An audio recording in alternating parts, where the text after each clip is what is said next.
como periodista y escritor. Y esto se extiende en una cuarta generación. Vale decir que mi hijo elige la misma carrera. Mi hijo Juan Cristóbal escribe el guión de la película ¿Quién mató a mi llamita blanca? Y esto le da bastantes satisfacciones y se descubre un sentido del humor que lo tenía oculto. Y lo pone de relieve a través de muchas producciones. Él también es propietario de una propuesta en internet que se llama Ludocinema, donde él da clases de cine por internet. Y hoy está trabajando en una película que se llama El Paseo de la Lolita, está trabajando en una película con un productor, El Norte Estrecho, y está haciendo un documental en Virginia sobre la gente boliviana que radica allá. A Dios gracias es, podría decir, mi vida, no obstante que ya es un hombre que ha pasado los 30 años, es siempre mi inspiración, es siempre mi esperanza, y mi relación con él es definitivamente intrínseca, de grandes amigos. Y de grandes amigos. Claro. Y Ramiro, de igual manera, viene de una familia de intelectuales, dedicada a la cultura, a la escritura. Sí, efectivamente, Casimira. Mi papá es escritor, poeta. Él tiene una trayectoria muy amplia y grande y muchísimos libros publicados. Mi mamá ha sido también profesora en el Conservatorio Nacional. De hecho, es una de las razones por las que yo al principio iba al conservatorio, porque no había con quien me dejen, entonces correteaba ahí en el conservatorio.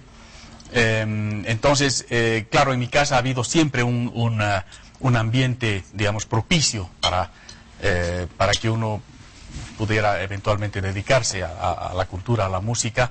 Mi papá, además de ser literato, es un gran conocedor y un gran amante de la música, así que la música clásica era algo que sonaba en mi casa todo el tiempo. Lindo. Bueno, Julio ha escrito un libro de cuentos, también novelas y un sinnúmero de ensayos y artículos. Aquí hay una parte importante que se relaciona con esta entrevista. Puedo expresarte, Casimira, que en la vida nada es casual. Todo es causal. Sí, sí, soy una Hay un proceso de causa y efecto. Hay un efecto en la causa, inclusive, donde se ven las cosas de la vida por una polaridad. Y esta posibilidad ha dado margen a que, a través de Ramiro, yo conozca a su padre. Su padre, un intelectual de una exquisita sensibilidad. Yo lo conozco mucho más como poeta que como abogado. Él fue el que me abre las puertas en un suplemento Hoja Cultural en el periódico Hoy. Yo comienzo a publicar algunos cuentos, algunos relatos, que se los traducía al conjuro de circunstancias vividas intensamente. Y muchos de ellos tenían también podríamos decir, una amalgama de ciencia ficción con algo de humor. Y uno de los relatos titula La batuta de Ramiro, que está inspirado en un concierto en que Ramiro efectúa todo lo que sucede dentro de un concierto, vale decir, los hechos paralelos, las circunstancias anecdóticas. Y este libro lo edito y lo llevo a Washington, donde el papá de Ramiro cumplía las tareas de embajador de Bolivia ante la OEA. Y la solapa del libro tiene una carta a él donde yo agradezco esta iniciativa y esta posibilidad que él haya sido, podríamos decir, psicológicamente, espiritualmente, uno de mis mentores. Muy bien. Yo propongo un brindis por los 40 años de Coral Nova. Ya decíamos, Ramiro, 30 años a la cabeza de la misma. Gracias, Casimira. Gracias. Salud. Muchas gracias. Salud. Y quisiera preguntarle a Ramiro, ¿qué significa la Coral Nova para él? Bueno, Coral Nova, en estos meses últimos, en este año en el que hemos planificado todas estas actividades, las cosas que se están haciendo para festejar este aniversario para nosotros muy importante, uno empieza a recordar, a ver, empezado a mirar algunas cosas, documentos, unas filmaciones que aparecieron así, antiguas. Y realmente Coral Nova ha sido para mí no solamente un refugio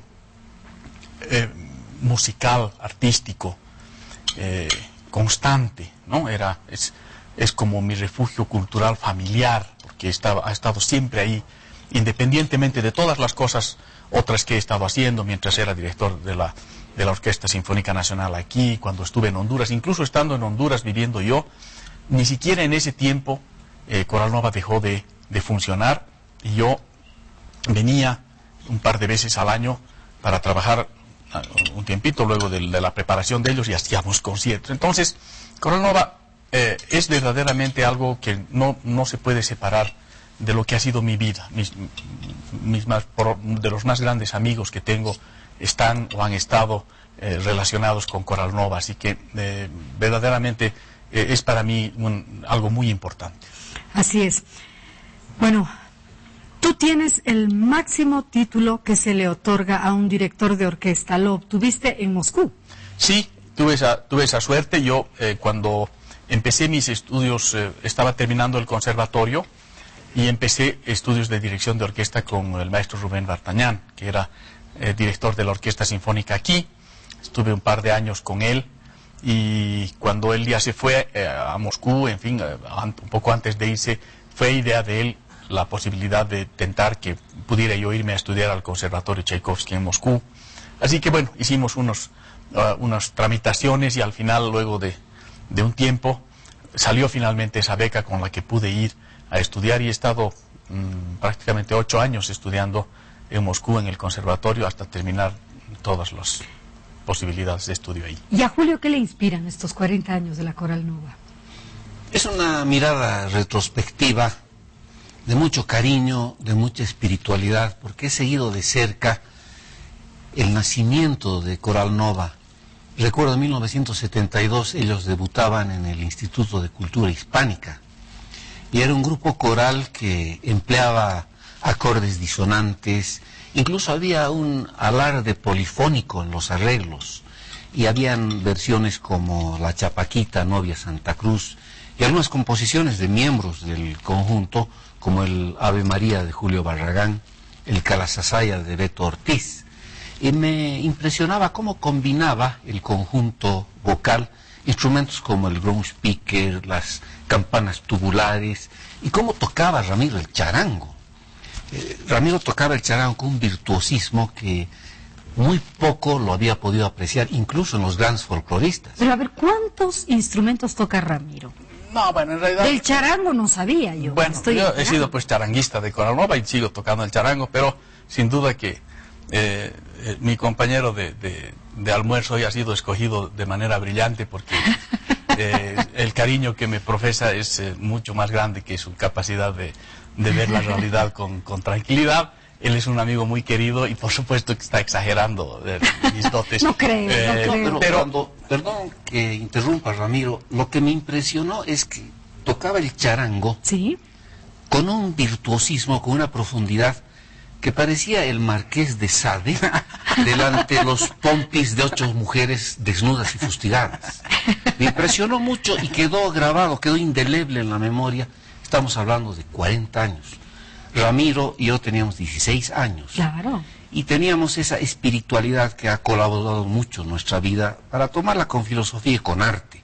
Porque definitivamente solo la música y la ciencia elevan al hombre hasta la divinidad. Oscarito, adelante, por favor, la gente llama. Sí, tenemos preguntas. Adolfo de La Paz pregunta precisamente a Ramiro. Ramiro es una persona que ha viajado mucho por el mundo llevando nuestra música. ¿Cuán apreciada es esta fuera de nuestras fronteras y si se le da la importancia de vida en nuestro país? Bueno, esa es una pregunta interesante. Siempre hemos tenido nosotros la sensación de que nuestra música es muy variada, muy rica, y es en verdad así. Yo diría que en un contexto internacional nuestra música no es muy conocida.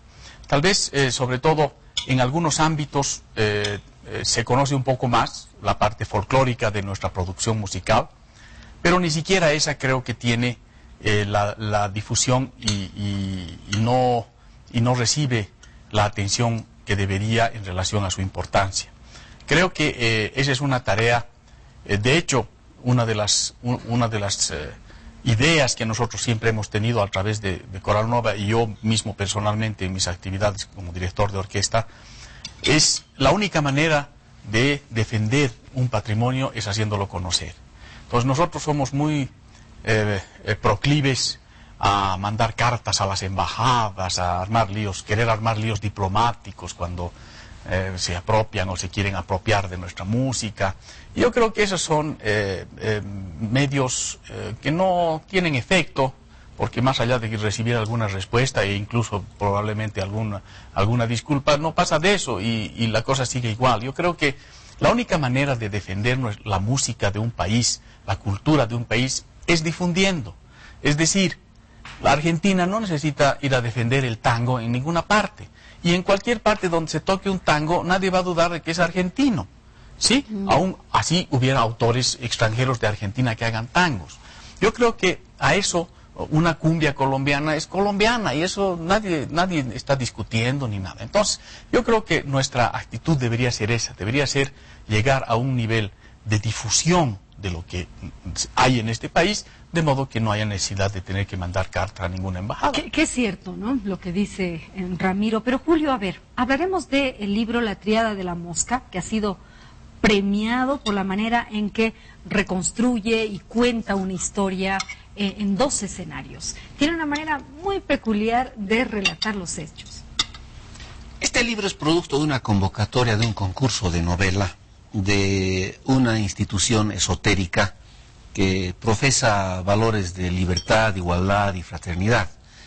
Y en esta convocatoria se solicitaba que el sentido profundo de la novela sea un tema eminentemente esotérico.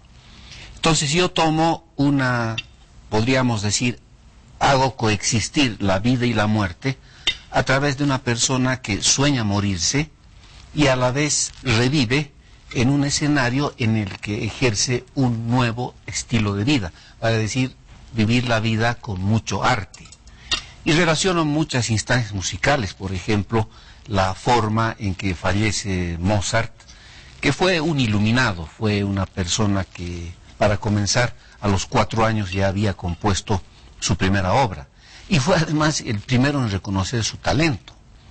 Y es extraordinario saber que cuando fallece ninguna flor, ninguna plegaria, ni siquiera una lápida cubrieron su tumba. Manos desconocidas fueron las que dieron entierro a este gran genio, que después es revivido y su música traducida incluso en los sonidos de los celulares. Esta novela ha sido para mí de mucha satisfacción, por cuanto escudriño todo lo que es lo no desconocido, vale decir, tiene un ingrediente esotérico en el que la naturaleza forma una parte fundamental y las ideas de poder hacer de la vida un relato fantástico, hacer de una persona el momento en que realiza una obra, plasmar la conciencia creadora del artista. Ese es el fondo fundamental de la novela. Qué bien. Bueno, y Ramiro también ha sido fundador, profesor y director de la Orquesta de Cámara en el Conservatorio Nacional de Música. Bueno, en realidad, en el conservatorio yo he tenido algunos pasos antes y ahora actualmente estoy ahí como profesor de música de cámara. Hemos trabajado también ahí con la orquesta del conservatorio, pero a lo que se refiere esa orquesta es la Orquesta de Cámara de La Paz, que se hizo, digamos, al influjo del